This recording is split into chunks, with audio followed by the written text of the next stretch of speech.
বাৎসরিক পূজা অনুষ্ঠানে সবাই ইব্রাহিমরে ধরছে, ইব্রাহিম চল আমরা পূজা দিতে যাব। উনি বললেন আমি অসুস্থ, তোমরা যাও।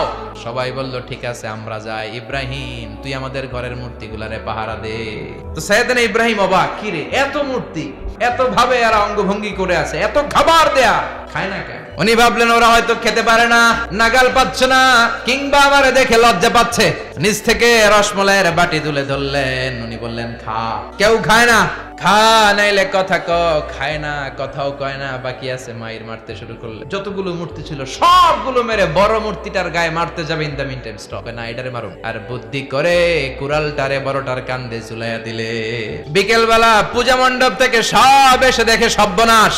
ইব্রাহিম সর্বনাশ কে কইছে? আমি করি নাই। ওই দেখ কুড়ালটা কার কান্দে, বড়টার কান্দে, ওইটারে জিগা। সবাই বলে ইব্রাহিম তুমি কি জানো না এগুলো কথা বলে না? সাইয়েদনা ইব্রাহিম বলে যে এটা কথা কয় না, ওইটার পূজা করস কে?